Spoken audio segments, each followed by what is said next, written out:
Welcome to Unbecoming. On today's show, I've invited a new friend, Mike Millard, to the show to talk about startups, creativity, parenting entrepreneurial kids, and innovation at a time where the future feels a little uncertain. This is an enlightening, uplifting conversation that I know you're going to love. Most people think that success is about becoming something or someone different. That one day, after a lifetime of hard work, hustling, and burning out, you become successful. Well, I believe that the secret to success is found in unbecoming, a practice of releasing the judgments, beliefs, and past conditioning holding you back from living a more meaningful life. And as a coach, speaker, and marketing strategist to entrepreneurs all over the world, there's one thing I know for sure. We need more honest, vulnerable conversations about what it really takes to build a successful business and life outside the box. Welcome to the Unbecoming podcast, and I'm your host, Phoebe Morochek. I'll be here every Tuesday with a conversation you won't want to miss. You can find the show notes from today and all past episodes, as well as free resources, access to our growing international community, and behind-the-scenes footage at unbecomingpodcast.com.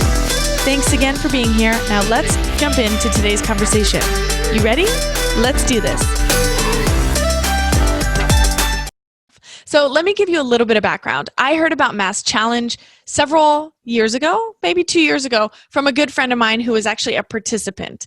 And she just was raving about the leadership. So I reached out to Mike and his team to have him come on the show. And I do want to give a quick shout out to Dana, who has been coordinating our schedules, which has been so helpful. And if she and her team or his team are any indication of how efficient and how effective their management is, I can say for sure that this is an organization you'll definitely want to check out. So I invited Mike to come on the show, and we had such an exciting conversation filled with laughs. He is just so funny and himself, which I really, really appreciate. Now, throughout the episode, as I mentioned, you're going to hear about creativity, about startups, about productivity, about being yourself, about parenting, which is a conversation, although I am a single person, that I love to talk about because I think that we are really in the right place to start having those conversations about how do we breed or create a breeding ground for innovation. And so we talk a lot about that on today's show. Now, if you are an entrepreneur, aspiring or established, then this next bit is for you. After the show, I asked Mike to stay back for about 5 minutes, and he actually kept it to 5 minutes. I love efficiency, so I really appreciated that, where I peppered him with rapid fire business questions. Questions like, what is the greatest strategy, tip, tool, or resource that you have integrated into your companies or have played a part in integrating into companies that has had the greatest, most significant impact on the success or growth of their business? I also asked him what is the greatest mistake that he sees founders making as it relates to scaling a business. And I asked him about what is the biggest indicator of whether or not a business is going to make it, along with a couple other questions. So if you are interested in that, then you can find our rapid fire bonus session for free over at unbecomingpodcast.com/150. That's www.unbecomingpodcast.com/150. And on that page, you will find all the links to anything that we mention on today's show. And on the rapid fire bonus session, he talks about one of his favorite books that he recommends everybody read. So definitely go check that out. Now, I want to jump into his bio because I think it's important that you know a little bit more about who this gentleman is and a little bit more about his experience. So let's dig into his bio. Mike is the managing director of MassChallenge Texas. MassChallenge is the most startup-friendly accelerator on the planet. No equity and not-for-profit, it's obsessed with helping entrepreneurs across any industry. Through its global network of accelerators in Boston, the UK, Switzerland, Mexico City, and Texas, it's creating a global renaissance of innovation. Mike is also the co-founder of Pitch a Kid, where real entrepreneurs pitch their company ideas to kids. It helps kids learn about entrepreneurship while pushing entrepreneurs to communicate better using simple and straightforward language. We talked about this a little bit on the show. And it's something that I'm really interested in. He also manages the Texas startup resource site called Startup Info Matters, which you can find at www.startupinfomatters.com. Previously, Mike was the Executive Director of Innovation and Technology Commercialization at Ascension in Austin, Texas. And before that, he was the Director of Research at Austin Ventures, a $3.9 billion venture capital firm. He's worked in a bunch of corporate strategic roles, and he earned his degree from Illinois State University and his MBA from Western Illinois University. So yes, he has got a lot of business insight, a lot of wisdom to share, which is why you should definitely go check out our rapid fire bonus session if you are interested in learning more about how to grow your company or one that you're a part of. www.unbecomingpodcast.com/150. And more than that, more than all of his business accolades, all of his experience and wisdom, and yes, his bonus questions that he asked or answered, Mike is a killer human. I could just tell, not only in this hour-long conversation, but just in our pre and post-interview conversations. He is hilarious. He is so himself, and somebody that I certainly will look forward to getting to know a little bit better. So without further ado, let's go ahead and jump into today's conversation with the one and only Mike Millard. Okay, I am here with Mike Millard. I am so excited to talk to you today. Welcome to the show. Thank you so much. Glad to be here. This is going to be a really fun interview. I can tell already. Just from our conversation. We're just going to laugh all the way through it. That's what we're going to do. Excellent. I mean, that's a great start to the day. And for people who are listening and watching, hopefully it'll bring some joy, because I know this is going to be a great conversation. So I wanted to start off with a quote that is pretty prominent on your social media, which is, "Creativity can be described as letting go of certainties," by Gail Sheehy, I think it is. Yeah, look at you doing the homework. I like it. You know, I do my homework. I love it, yeah. If you quiz me about your life, I probably would pass. So, not to sound super creepy, but I wanted to start off with that quote because it feels really appropriate for unbecoming. Obviously, the premise behind the show is letting go of all the expectations and judgments of other people so that you can be who you are. And so I saw that and I just thought, this is somebody that I already know I'm going to have a connection with. So can you kind of explain that quote in your terms or what that means to you? Yep.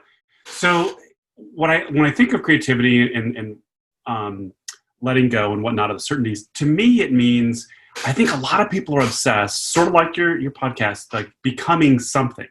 The reality is it's the journey, right? And the journey is part of the fun. And I think that's what people forget, is that this thing called life, that's really where we grow and learn, is just all the experiences that make us us. And I think for us, letting go of what it should be or shouldn't be is when you can truly be creative. And I actually, it's sort of the theme of just getting out of your comfort zone. Sometimes, the reality is your best, you don't even know what you're capable of until you put yourself in that situation and realize, you know what, I'm going to be okay. Yeah. And I do think there's a lot of folks, I love, I did my homework with you as well, not in a weird, creepy way, but in a good way. And I do think people get concerned with like this goal of like, if I have this, then this will happen. When the reality is it's already happened. You're already good just the way you are. Just continue to put yourself in new situations and let that flow naturally. There's no, if I get a degree, I'm smart. Yeah. Just enjoy that journey. That makes sense.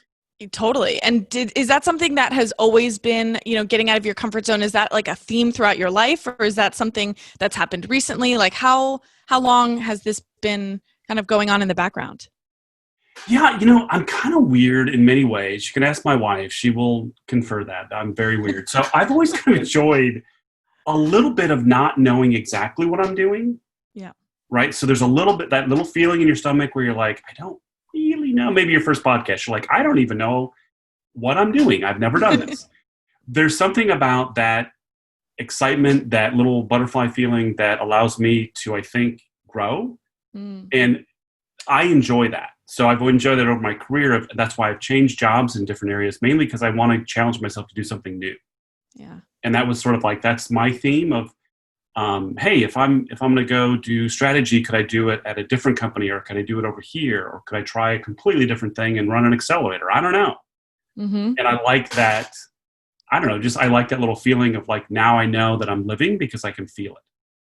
Well, and I think a lot of people, when they hear that, right, it's like that uncertainty about pushing record on your first podcast or starting a new job and trying something totally different that makes you feel uncomfortable and maybe a little bit out of your league in certain ways. But a lot of people interpret that as like imposter syndrome, right? And so I think there's like a real correlation there that's like, I don't know what I'm doing, but I've got to prove to everybody else that I know what I'm doing, and it gets us in caught us in this wheel where a lot of people, if we just admitted like, I have no idea what I'm doing, but based on this experience that I've had, or bring people through the thought process about, oh, okay, I'm thinking this way because of that. How do you see this correlated to imposter syndrome, or is that something that you've ever struggled with in terms of that uncomfortable feeling and managing that to stay uncertain? Yeah, that's a great question. I think for me, like I've been blessed. I've got to work with people much cooler than myself, much more talented, just that and the other. And I have access to folks that I learned from. And I think what I've realized is there is a little bit of projection that you think, well, Phoebe has it all together. She's got podcasts, she's got flowers. Look at this, she's got it going on. And then you realize over time when you I think it's either experience or just understanding that we're all kind of the same. You think somebody has it really going on, but the reality is not everybody really has it going on, right? Yeah. So I think that feeling of not really knowing is sort of just, that's okay. And I think I've just figured out that a lot of people don't have it together, but that's part of the secret. Yeah. That's the secret, is you have to just embrace the fact that, you know what, I'm going to give it my best shot. And usually nothing really bad happens. I think that's your natural fear coming into play. Mm-hmm. Oh, it could happen. Oh my gosh, what do I do? But I've seen so many folks over the years that I've gotten to know, and I was like, you just gave a speech in front of 10,000 people and you didn't appear nervous at all. He's like, I was petrified. This was crazy. Like, it was the hardest thing I've ever done. But I didn't know. But then you realize, we're all feeling that. So I don't know if that answers your question, but yeah, definitely. I had a moment where I was giving a speech, and my first one on stage, and I'd shared like just this whole thing, and I had like rehearsed it so much, and I didn't realize that my microphone was still on when I got off stage. And I was like, oh my God, I'm sweating. And everyone heard. And it was just like the funniest moment, because I realized it was on because of the looks that I was getting from the people. They're like, oh, shh, and it was such a moment that I really felt like kind of defined any sort of like speaking that I do, where I'm like, this is hilarious. This is so funny. You're taking advice from me where I don't have it all together in this area, but I kind of know a thing or two about this over here. And so it just like gave a little bit more humanity, or put a little more humanity in the room. And I think that's really important, to be able to laugh at yourself and also give some grace to other people, right? I love your example with this person who can speak to a room of 10,000 people, but internally is freaking out just as much as anybody else, but they just do it anyway, right? Well, I think you brought up something really unique, and I love this. I actually believe that we're just kind of silly creatures, and humor is part of life. And I really believe that there's humor in just about everything. Mm-hmm. Not everything, but just about. And you can find that. And I think, here you are, you had this great talk, and then you get off and like still on, you're like, I'm sweating, like, that's funny.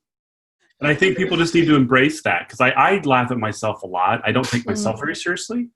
And I think sometimes, I'm just kind of a blanket statement, but I think a lot of times we just need more of that. Mm-hmm. We take ourselves way too seriously. None of us are perfect. We're all goofy in our own way. So how do you infuse that into the work that you do? How do you embrace that kind of silliness, the imperfection, the uncertainty, that level of, I have no idea what I'm doing, but I'm going to, not no idea. You have a certain amount of understanding and experience, but how does that translate into the work that you do? Yep. So I think, I've been lucky. Like I've had a lot of great mentors over the years. And what I do now, especially with MassChallenge, is I try to emulate the best bosses that I had, right? Mm-hmm. So I try to infuse those things. And several of them kind of taught me that, you want to trust your team. And I'm very lucky I have a phenomenal team. And you want to set the excellent standard, like this is what you want. But along the way, it's always a little bit messy. And just lead by example. Allow yourself to see them, like the team, to see you when you're vulnerable, when you make mistakes, and you can laugh at yourself, and they will too. It doesn't detract from productivity, doesn't detract from the excellence that they want to achieve. But I think when people see you kind of go, oh, you totally messed that up. I totally messed that up. Yes, that was me. And just make it fun and a little whimsical. That's what I think people enjoy being around. And that's when I think people do their best work, to your point earlier about creativity.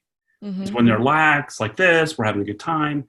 That's when I think you see the genuine who people are from a human side versus when you're really like, strict and there's a project plan and a Gantt chart and that's when I think people get limited. And I try to just be much more, I just laugh at myself and hopefully others can do the same.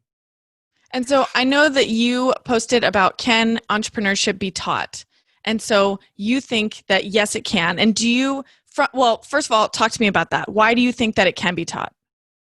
Well, here's the thing. Here's why I think that. So I'm lucky. I have a daughter who's now 12, who is aging me, which is awesome. She's about to be 13. It's great. And what I found is like kids are just natural entrepreneurs. They find ways to get things done because they want a certain thing. So that's one. And my argument is, I think everyone is entrepreneurial. I think that's in our DNA. Like that's how we are. I don't know if everyone is a true 100% entrepreneur. Like I don't know if everybody is Elon Musk. Probably not. And that's probably a good thing, right? Yes. But I do think, being entrepreneurial, making decisions with little or no information, being able to take a risk, finding ways to be scrappy and gritty and being really frugal, that's all good. And I think you can teach that. And I think my proof point, which is, I only have one child, but is watching her by saying things like, hey, how would you do that? Or I'm not going to give you everything. You got to figure it out. That's how I think it can be taught. But I also think there's, we have to go within, limits. I don't know if everybody's going to be, like I said, the next Elon Musk. And that's all right. But I do think, you can kind of teach that grittiness and that ability to try new things and not be afraid and let go of the fear. I think in a family, just by leading by example. And do you think that can be taught after a certain age? Like, let's say that you're set in your ways, you're 25, you come out of college, and if you're like me, you realize very quickly that you're not about to get $100,000 a year job, which nobody told me. So that was a really harsh truth that I had to learn real fast. And then I stepped into New York in a hedge fund in 2008. So not a good time. But, if we're kind of looking at that age group, right? Like after college, they're sort of kind of set in their ways a little bit, but wanting to be more entrepreneurial or bring that side out of them. Do you think that's possible at that age? I do. Now I'm optimistic. So I'm very much an optimist. The reason I say it is I've watched my parents who are now in their 80s, how they've changed each decade and how my dad picked up new things and learned different things. I think there's a mindset that you have to embrace, which there's a little bit of, oh, well, you're older, you kind of set your ways, you can't do it. When the reality is, I think you can, but it's also a little bit of just being open that, you know what, you can change and you can think differently. And I've seen it. So I believe that I think it's amazing how I know people that'll say, well, I'm not good at math, right? And then I've talked to salespeople say, well, I'm just not a math person. And then I'll say, well, if you close this deal, what's your commission? And it's a complex deal. And they can do like higher math to figure out their commission. I'm like, well, you just told me you can't do math. I think there's a way that you can do it. I think it's just more of a mindset. Yeah. So I believe people can change at any age. And okay, so then going back to helping your daughter, which I just love because it sounds like, and from my research, it seems like you really encourage and like help her see the value of trying new things like improv or things that are going to really pull her. And I love this Pitch a Kid. So I definitely want you to talk about that. But I want to hear just in terms of your parenting, you alluded a little bit to not giving her the answers and to helping her kind of be a little bit scrappy and frugal and helping her figure it out. Are there any things that you and your wife are really intentional about as it comes to, or as it relates to raising her to be, are you raising her to be entrepreneurial, or are you just raising her with that mindset? I think we are raising her to be entrepreneurial. I don't know, knowing my daughter, I don't know if she could work for anybody. I think, I think at some point she'll be like, yeah, I think I'll just go solo. One of the things that we do intentionally is we do ask a lot, well, how would you do that? Or how would you fix that? Or how would you solve this? Instead of just giving her things. Now, that puts us in the camp in her eyes is that we're terrible parents. Right? Because why don't you just give me an iPad? Why don't you just buy me 5? Like, why do I have to go work for it? But when we have topics around the table at dinner, whatnot, we try and encourage her like, well, is there another side to that? Or how would you address this? Or how do you think politics is obviously heated right now? It's like, well, what policy do you think needs to change? Most of the time it's more intentional. Like, we don't want to give her everything. And we're blessed. We have a lot. And you want to, right? The first inclination is, well, I'm going to get you a MacBook Pro because I never had a computer. And then you realize, well, do you need a MacBook? How about you work for that? That kind of thing. So I don't know if that answers your question, but there's a little value in having some scarcity and not giving your kids everything. Yeah.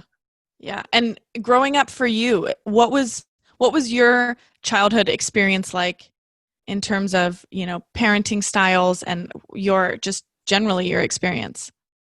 So my parents were very Midwest, and work ethic was everything. Boring was everything. Responsibility, integrity, honor. My dad was in the military, and he forgot when he got out of the military that he was no longer in the military.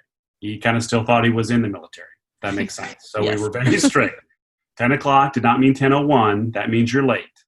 10 o'clock is 10 o'clock. Actually, 5 minutes before was actually on time. Mm-hmm. That's how we did things.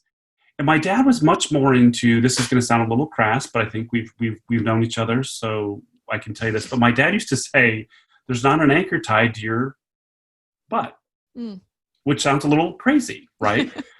It's a very odd visual. But the reality is, it made me realize, it's like, look, you can do anything because there's nothing holding you back. And anytime we wanted anything, my dad would always say, you come up with, if it was money, he says, you come up with half the money. And sometimes it turned into, I remember one time we had to go to, I wanted to go basketball camp at Iowa. And I think at the time it was like $1,000 or something, which at the time was just way too much money for a month-long camp. And he said, well, if you come up with half the money, you can go. And I wanted to go. And I was dead set on it. So I maybe 12, 13, somewhere in that range.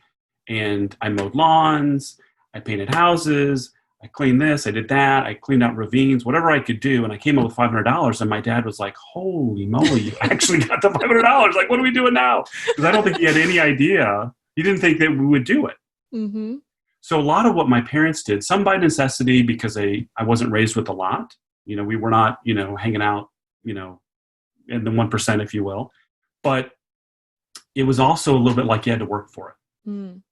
And I think that was, my dad was always like, there's nothing holding you back. There's not an anchor tied to you. So you can go do whatever you want to do if you want it bad enough. So that was also the mindset, like, if you want something bad enough, you'll find a way. Yep. And I always tell him, to this day, he's 88. I said, Dad, I'm so glad that you were strict and you kind of taught me these values, because if you were the other way, I don't know if I'd turn out the way I did. Yeah. That makes sense. I'm glad he was strict. That's interesting. I grew up very strict as well. But then was there a period that things changed? Because you hear about these kids that go through, a very strict upbringing, and then there's a moment where the pendulum swings the other way and they have to, kind of find their middle ground. Was there ever a pendulum swing the other way for you? I think my 20s, I had a lot of fun. I'm not Yeah. gonna lie. It was just a good time. I mean, I was single, and it was a lot of, late nights and having fun and Yeah. figuring things out. I settled down late 20s and realized, okay, I think it's time I act like a grown up. But I got a lot of that out of my system.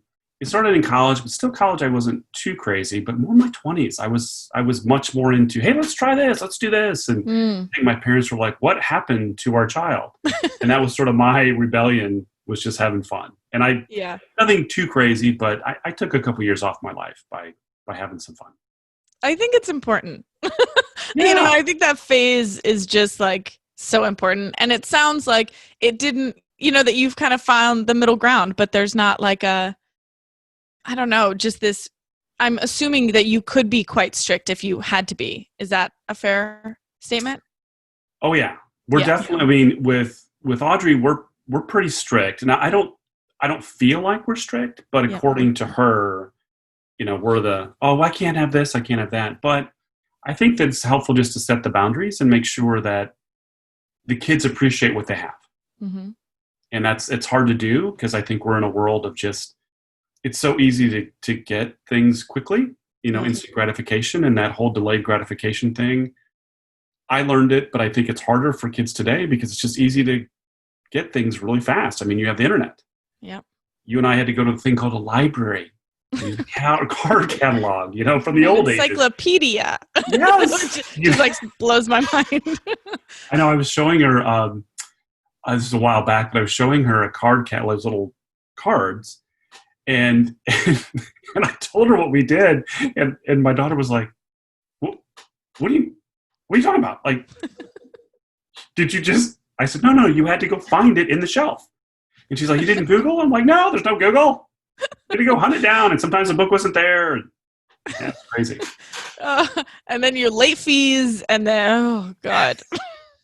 And it's like, it said it was on the shelf, or they hadn't put the book back yet, and title, subject, author, and it was an effort. You were so excited to get the book, like, I'm going to make this book work. I will find a quote in this for my research, because you didn't want to go find another one.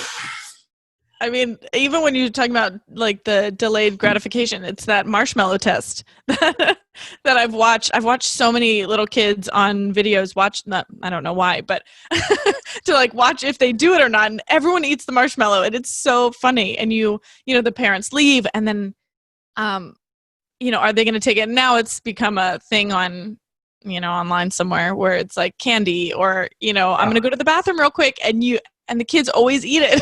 And you're like, because now you're just, you're one swipe away from everything that you've ever wanted to learn about anything, or, 2 clicks away from it being delivered tomorrow or within 2 hours, which is just so insane to think about. Growing up with that, I can't even imagine. I'm so happy that I didn't grow up with that because I think my childhood would have been a lot different. I do think it's harder. I mean, I've had my parents say that they believe raising kids today is harder in that sense, because things were just a little bit slower. You just didn't have all this access. And like you said, you literally can almost have everything delivered to your door, which is crazy. That is so crazy. You think about it. Anyway, it's all good. All right. So I want to move into MassChallenge. Can you just give people who are listening or watching just a little snippet about what it's about, what you guys do, and why it's important? So MassChallenge helps startups grow, right, to become more successful. We give them access to mentors, experts, curriculum, and ultimately at the end of the day, they can compete for prize money. We have 2 programs in Texas, one in Austin, one in Houston, 56 companies in Austin, 58 in Austin, 56 in Houston. And the process that they come in is a little bit different. So what we do is I don't pick who gets into the program, which is sort of funny, because the first year I did this, there were people being really nice to me the first year. And I was like, oh, they think I pick who gets in. I'm like, oh, I appreciate that coffee, but I'm not the guy who does that. Anyway, so it was awesome. So our community picks who gets in with these applications. And then we put them through a cohort of curriculum, things with sales and marketing and IP and legal and whatnot. We have some specialized tracks like defense. We have some for space. We have some for sports to give them more enriched content for specific areas. And our job is really to make them successful. So we meet them where they are, and we work with them to find really good mentors. And then ultimately we want to help them with a plan to what are your goals for the next 90 days. I'm a big fan of the 30, 60, 90. Ultimately getting them a little bit of structure, not too much corporate, but a little bit of corporate to help them be successful. And that's what we do in MassChallenge. It's fun. It's rewarding. I love the fact that I get to help so many folks do what they do. And it's easy because a lot of times I've got access. I know some of the folks in the venture community, and I know folks in the corporate community, and it's just as simple as sometimes doing an introduction and makes all the difference. And for that, I just derive a lot of satisfaction. Well, I love the part about being a nonprofit. I think that's really, really important. Can you speak a little bit to that? Yeah. So when they started, what was interesting is I think they were looking around, and this is years ago with the founder, John Hawthorne, on how do they actually align the incentives to make this grow and be impactful, which is sort of the goal, is like, we really need to get these resources and the ecosystem aligned. And as a nonprofit, we don't take any equity, which is great because now we can work with all the other accelerators. We can work with the venture capital folks. We can work with the corporate venture folks because we're not worrying about the valuation. What we're trying to do is make them successful. Now, our business model is to work with, obviously, corporations and sometimes public entities for them to fund us to get access to these companies. But I think ultimately, by not taking any equity, it allows us a broader range of folks we can interact with without worrying about their valuation. So I love that.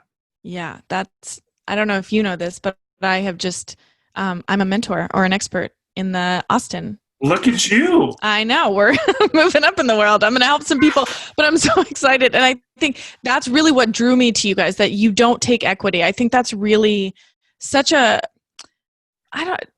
noble is the word that comes to my head, but it's really nice to know that, they're not coming in giving away half their company to, grow, or, some of these people come in and take such a huge percentage that it's really unfair. And so with what you guys are doing, that's what drew me to you, that it really is an educational kind of system where you're just helping to equip those companies and the people with the skills in order to make their dreams happen. So I really love that. I want to ask about just the environment, the entrepreneurial landscape in Texas. What do you think there's so many people coming to Texas, especially Austin. What makes it a breeding ground for hungry entrepreneurs that have a big vision?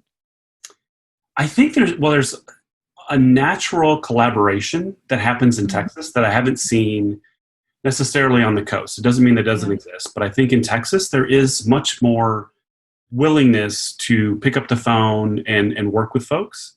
And there's much more willingness to develop those relationships. So even in our ecosystem in Austin, for example, I'm familiar with, I talk to MediaTek, I talk to Founders Institute, I talk to all these different folks, and we're all kind of in it together. And we want to help each other because ultimately, if we raise that tide, all the boats will succeed, and that's what we want. And even companies that don't get into MassChallenge, we try to say, hey, we weren't a fit for you, but hey, how about these other accelerators in Austin? They might be good. And they do the same for us, which is great. I think in Texas, what makes us unique is that, one, we're just big and we have a little bit of everything. Are you a native Texan? I'm not. I'm from DC. It's okay. And then We're going to moving from San Francisco, but I claim DC in Texas because I've learned nobody likes Californians here. So I am DC. That's where I claim. Well, when I started coming down here way back when, I would go to parties and they'd be like, where did you go to school? And I'd say, well, I went to Illinois State. And they'd be like, why would you do that? Because there's UT is right here. So I've learned when I feel a little threatened, feel a little strange, I just hook them and then you're back in the club. That's all you got to do. Perfect. I need to redo my wardrobe, incorporate a little bit more orange, I think. It's not really, not a color. The other thing you can do, and it's a little extreme, but I married a Longhorn. So that, by proxy, like I'm in the club now. Like I'm not a Longhorn, but I can be like, look, I married one, we're good. It's okay. So any single Longhorns, hit me up. This suddenly became a dating show. That's why we're having this podcast. It's really about you and making sure that we get you along. Anyway, I think in Texas, you've just got so many great markets and it is collaborative. And I do think Texas is starting to realize that You've got Dallas, Houston, Austin, San Antonio, everything in between, El Paso, that there's so many different experts and tools that we can bring to help these startups grow. And it's hard. I mean, you kind of have your own business, obviously. This is doing things by yourself. It's lonely. You don't know what you're doing 99% of the time. It's hard. And I think building that community to realize, hey, there's other people trying to do this as well. And then getting around these entrepreneurs that just have the fire, that they're so passionate, they're not going to let anything stop them. They want to do that. That's infectious. And I do think when you add that with the kind of collaboration you have in Texas, I do believe that we're probably going to be one of the biggest, if not the biggest place for entrepreneurship in the next 10, 15 years. Great things are happening in Houston and Dallas, San Antonio, and even El Paso, which we always forget about El Paso. I love El Paso. I don't even know where El Paso is. You always forget about El Paso, but it's huge. I think it's the name of a salsa. That's the only thing that I know. Okay. But there's a lot going on. So anyway, I think it's going to be fun to watch that unfold. So our collaboration is kind of our strength. Okay. And so in the times that we're in, so I don't want to date this show too much, but I think there is no going back to any new normal or any normal, right? There's a new normal. I keep hearing that phrase coming out, but moving forward based on where we are currently with the economy, with things, COVID, everything happening, where do you see this headed? Do you have any kind of predictions? What impact this really has had on the entrepreneurial community, or how we're going to get out of this? What do you think? What do you see? That's another good question. You're good. God, you're good. I do this for a living. See that one coming. So I do believe, and I'm 100% biased, but I do believe entrepreneurship and innovation is how you get out of these situations. I would like to double down and invest in those areas, and not just MassChallenge. I think across the board that does help. I do think at some point, I think we'll look back and go, this version of Zoom that we're using, I think we'll come back and go, oh my gosh, we actually use that. Who knows what's going to happen in the next 5, 10, 15 years. This has become the normal. So I do think this is actually nice. There's much more flexibility. Where before it was sort of like, oh, that was sort of kind of like the back down. I don't know if I'll do a face-to-face. I'll just do a Zoom. Where now it's like, oh, I'll do a Zoom right now. It's not a problem. Yep. I'll type this way. I think over time you'll see more and more collaboration across, not just Texas, but across anywhere, because people are starting to realize that I can have a mentor. You probably experienced this with MassChallenge. They don't have to be in Austin. They can be in the UK. They can be in Japan. It doesn't really matter. We've got some issues with time zones, but other than that, you can get access to those folks. And I do think that's what's going to foster kind of this next wave, is some of these investment thesis on a certain geography may change. Not that that's a bad thing. I'm just saying I can see people going, look, I'm looking for different technologies for these areas, but I'm not just going to look in one particular area, like just the Midwest. I'm going to look around the world, because now I can. It's just easier. And do you see diversity and inclusion being a newer part of the conversation? Was this always something? Kind of where do you see that fitting into a company's strategy / productivity / innovation? Yep. So I really believe, and this is again how I was raised, how I was taught, is having that broad spectrum of different views, different ideas, different backgrounds, everything different is sort of like an alloy. That brings us together, because you get, I think, to the right answer and more productivity faster. So when I tell people, I go, the reason you want diversity is because at the end of the day, it's actually better. Because you want different views, you want different backgrounds, you want different schools, you want men, women, old, young, white, black, brown. It doesn't matter, because ultimately that unity produces, because you're not going to miss anything. Yep. Right. And that's again how I was raised, which was much more about, look, it's more important to get to the right answer than it is to be right. And getting to the right answer is finding that right team. And usually, I think there's some literature on this that when you have diverse teams, whether it's a board or a team, they actually produce better results. They're more productive. And do you think that that's something? Is this a new conversation that people in your cohorts are having? Is this something that because of all of, the violence and everything coming out with the protests, and I think it's so much more apparent on the news. And so I'm just wondering, is that filtering down into entrepreneurship, entrepreneurs in general, into companies? Is that something that's a new conversation? Is this an old conversation that's revisited? Where are we on that? Yeah, I think sadly, it's an old conversation that's been, I think, highlighted. Yep. And I went to the Mosaic Awards a while back, and I heard this. They said, like, instead of saying underserved, they said underestimated. And I like that better. So that's what I stole that. So that's what I use now. And I think that's sort of what it is. It's like we've kind of underestimated some of these folks, that entrepreneurship, great ideas can come from anywhere. And we need to work a little bit harder, maybe a lot harder, and not be afraid to go to places that you generally don't want to go to. Right? I grew up in the Midwest. I didn't know until I came down here that that's a flyover state.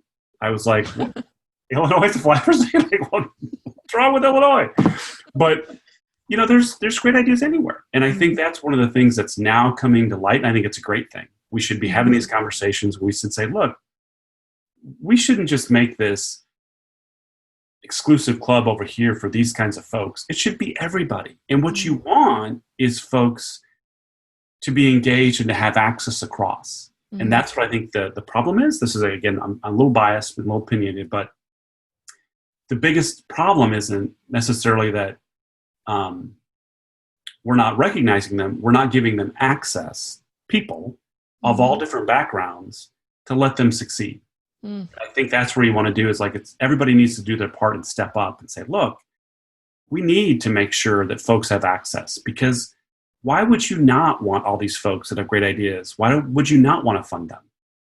Yeah. Right? That's, again, my probably biased, maybe crazy. I don't know, but that's how I view it. I mean, I have to say I agree, right? It's getting more people around the table that don't look like you, that don't have a background like you do, that is where, even that's why I'm such a big fan of traveling. And I've talked to so many people about, you have to get out of your comfort zone. You have to go see people that don't look like you, that haven't had the experiences that you've had, and learn. I just think if we all would just the shut up and listen, and just hear what other people have to say, it would be such a much more collaborative experience for, now we're speaking about entrepreneurs, but just in general, I think it would be a much more, collaborative and inclusive, exciting place. So I'm excited to hear that these conversations are being revisited. And I like the underestimated. I think that's a great way to say it. Because I think that's what it really is, is, we know that I'll take women, for example. They're not funded at the same rate as men. And, why is that? Like, why, what are you doing? Like, and I have a daughter. Would you just overlook that because she's a female? Like, that just seems weird. So I think there's a little bit of, but it also takes, it takes that effort to say, I'm going to go, to your point, I'm going to travel, I'm going to get out of my comfort zone, and just be open to the fact that these, entrepreneurships and people, you can learn from these folks and get better yourself at your job by being open to what they can bring to the table. Right. Yeah. And I think that's where some folks, it's just easier to not venture out. And I kind of want at least my daughter to realize, like, it's okay. Sometimes you got to put the work in. Well, and I see so I spoke at UT at the beginning of this year and was speaking to the engineering program. I was like, I'm very underqualified to speak here. And so I made a joke about how I'm a reverse engineer. And I was like, I just reverse engineer everything. That's what made me a great business coach, right? That's that's how I do life, is to reverse engineer things. But what I was learning from those students was that people are so much more willing to have, younger, college age kids, or it feels like they're much more self-aware, or they're more inclined or more excited to be self-aware. And not only that, but they're not afraid of putting uncomfortable conversations on the table to say and call people out, right? And I take that back, because I don't like the calling out. I think it's calling forward. You're calling people forward to lead in a different way. And so I loved hearing those conversations from those students that were like, oh, here's what I'm working on. And I thought it was going to be more, engineering stuff. And instead it was, my self-confidence and making better, quicker decisions. And I thought, wow, I wish at 21 years old, that's what I was saying, because it was not. But it really inspires me, and it gets me excited for what this new wave of, entrepreneurship looks like, because that's the area that I love too. So I do want to kind of give you some time to speak about some of the things that you're excited about, what you're excited to lead into, and for people who don't know you, kind of where they can follow you, follow along with what you're doing. Yep. So I love Pitch a Kid. So I do that on the side. I just do events. Can you speak to that a little bit? Because I wanted to highlight that. I think it's really cool. So we just get kids in a special suit and we throw them against a wall and we see if they stick. No, I'm kidding. It's not that. It's a little Velcro suit. Boom. Pitch a Kid is basically, it's Shark Tank, but the kids are judges. So we have real entrepreneurs pitch to kids. We've done, I think, 12 or 13 events, and now we've done a virtual event. We're going to do another one. But the point there is to get kids excited about entrepreneurship, business, technology, a little bit of just learning about different roles. And kids have no mercy when it comes to asking questions, right? They'll ask anything. So, for 5 minutes, an entrepreneur can pitch, and the challenge is they need to explain it well enough that a kid will get it. And the kids have a little rubric, and they score them, right? And the business model, value proposition, the market research, their vision, and their team. And for me, it's just fun to watch the kids get excited, right? Because they see that and they go, I didn't even know that was a career. I didn't even know you could do that. And for me, I do believe that innovation and education is sort of an equalizer. So entrepreneurship is an equalizer, so is education, and it kind of combines the two for me. So that's pitchkid.com. Love doing that. Mm-hmm. And what's the prize? What do they win? And then how do the kids qualify? So the prize, what we did originally, this is off feedback from kids, is they win medals, first, second, and third place medals, and a big foam board. And last time for the virtual event, they actually did that. And then we gave them some gift cards, just small things for the entrepreneurs. So they're not winning millions of dollars, but it's fun for them to just basically come away with bragging rights that they got these things, mainly because medals are cool. Mm-hmm. So first place gold medal is actually really cool. It's a real gold medal. It's that, or I bought it on Amazon. It's one of the two, but it's that. So they get a gold medal. And the kids, so normally I just go with the schools in town, and sometimes if I put it on Facebook, the kids can just sign up. What I've been doing now with virtual, at least the last one, is I put it out there. We had kids from 4 different states do it, and then it's interesting because the kids now ask questions in chat, and they're even better because there's more of them. So instead of having 6 judges, now you have, last time we had 22 or 25 kids participate as judges. Like they're just all asking questions, which is awesome. So the kids come from everywhere. Generally, the sweet spot is kind of 4th, 5th, 6th. They're the ones that really have no mercy when it comes to questions. They will ask just about anything.